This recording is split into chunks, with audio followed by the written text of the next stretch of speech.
오늘 이사야 35장의 말씀을 함께 봅니다. 작년에 기독교 영화로서는 굉장히 흥행했었던 신의 악단이라고 하는 영화가 있습니다. 내용인즉 북한에서 해외에 어떤 원조를 받기 위해서 내부적으로 어쩔 수 없이 찬양단을 만드는 그런 내용입니다. 그렇게 예수님이 누군지도 모르고 어떻게 보면 이전엔 기독교를 배척하던 북한 군인들이 찬양을 배우고 연습하고 불러가는 과정에서 그리스도인이 되어가는 그런 과정을 보여줍니다. 그래서 그 영화 중에 많은 찬양이 나오지만 아무래도 단연 기억에 많이 남는 찬양은 광야를 지나며라는 찬양일 것입니다. 어찌 보면 정말로 광야와 같은 메마른 땅을 살아내고 있는 북한의 군인들, 그리고 특별히 복음의 불모지인 그 광야와 같은 그곳에서 찬양을 통해서 복음이 그들의 마음에 삶에 심겨지고 예수님을 만나가는 과정이 굉장히 큰 감동을 주는 영화였습니다. 특별히 그와 같이 광야를 지나는 듯한 삶을 오늘 살아가고 있는 많은 그리스도인들에게 그 광야를 지나며라는 찬양은 많은 감동을 주기도 합니다.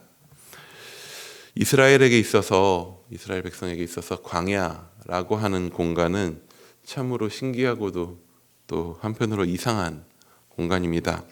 광야는 분명 고난과 또 시험의 장소입니다. 그렇게만 따지면 광야는 피해야 할 곳인 것 같습니다. 하나님께서 우리를 그곳으로 인도하시면 안 될 곳인 것처럼 보입니다. 그런데 놀랍게도 광야는 이스라엘이 하나님을 가장 깊이 경험하는 장소입니다. 이스라엘에게 있어서 광야하면 떠오르는 가장 근본적인 경험은 출애굽 이후 40년 동안 광야에서 헤맸었던 그 시간일 것입니다. 아마 원래대로였다라면은 출애굽 후 가나안까지 40일 정도면은 이동할 수 있는 거리였습니다. 하지만 이스라엘은 광야에서 불순종했고 그 결과로 광야에서 40년간을 보내며 이전에 불순종했었던 세대가 다 죽기까지 그곳에서 시간을 보냈습니다. 그 시간은 그렇게 볼 때 한편으로는 벌을 받는 시간처럼 느껴졌을 것입니다. 그렇기에 광야는 고통스러운 시간이었을 것입니다. 무엇 하나 편한 것이 없는 곳입니다. 아니, 정확히는 무엇 하나 불편하지 않은 것이 없는 곳이 광야입니다. 살아내기 위한 그 어떠한 것도 사람의 노력만으로는 불가능한 곳이 광야입니다. 그런데 놀랍게도 이스라엘이 이후에 왕정시대를 지나면서 광야는 과거에 고생했었던 곳 혹은 시험받던 곳, 고난이 있던 곳을 넘어서 우리가 돌아가야 할 곳으로 여겨집니다. 광야는 고난과 어려움이 가득한 공간입니다. 하지만 광야는 그렇기에 하나님의 돌보심이 없이는 하루도 버틸 수 없는 곳이 바로 또 광야입니다. 하나님의 백성은 그곳에서 오직 하나님만을 의지하는 법을 배우고 하나님께 가장 가까이 나아가게 됩니다. 오늘 이사야 35장은 이스라엘의 궁극적인 회복을 선포합니다. 그리고 이 이스라엘의 궁극적인 회복의 모습은 신약에 와서 요한계시록에 나오는 모든 하나님 나라 하나님의 백성들의 궁극적인 회복의 모습과도 겹쳐집니다. 그런데 그 회복의 선포의 시작이 무엇에 대한 고백이냐 하면 바로 광야에 대한 고백으로 시작합니다.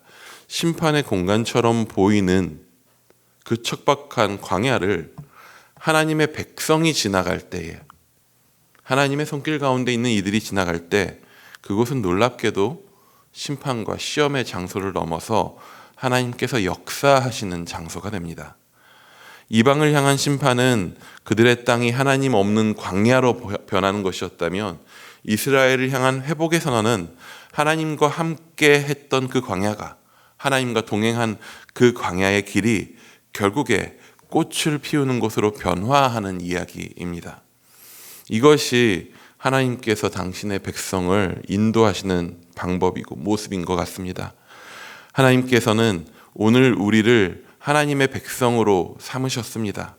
그런데 놀랍게도 하나님은 그의 백성을 광야로 인도하셔요.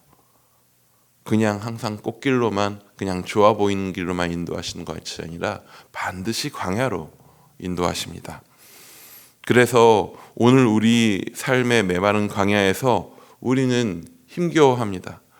한편으로는 더 마음이 어렵기도 합니다. 예수 믿었는데, 나의 하나님이 전능하신 하나님인데 왜 우리는 광야에 있어야 하는가? 라고 하는 그런 물음이 나오기도 합니다. 하지만 신자의 광야는, 우리 하나님의 백성의 광야는 하나님과 동행하는 길입니다. 우리의 광야는 하나님께서 결국에 피워내시는 땅입니다. 광야이기 때문에 우리는 내 힘이 아니라 하나님만 바라볼 수 있고 하나님만 의지하는 법을 그 가운데서 배워갑니다. 그렇게 함께 동행하며 걷다 보면 어느 순간 광야임에도 불구하고 그곳에서 우리는 놀랍게도 평안을 누리고 광야에서 기쁨과 감사의 고백을 드릴 수 있게 됩니다.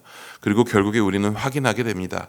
하나님이 함께 하신 그곳은 광야이지만 에덴의 동산과 같은 곳이었다라고 고백하게 됩니다.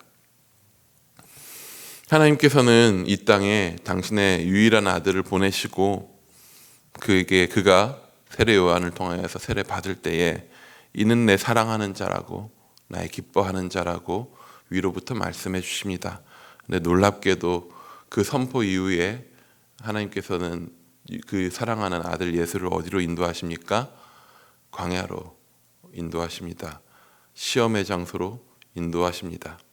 예수님은 그 광야에서 철저하게 하나님 한 분만 의지하고 그의 뜻을 구하는 모습을 보이시며 광야에서 하나님과 함께 하십니다. 승리하십니다.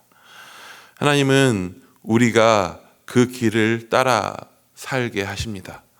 오늘의 광야에서 우리와 가장 가까이 함께 하시는 그 하나님을 우리가 발견할 수 있기 원합니다.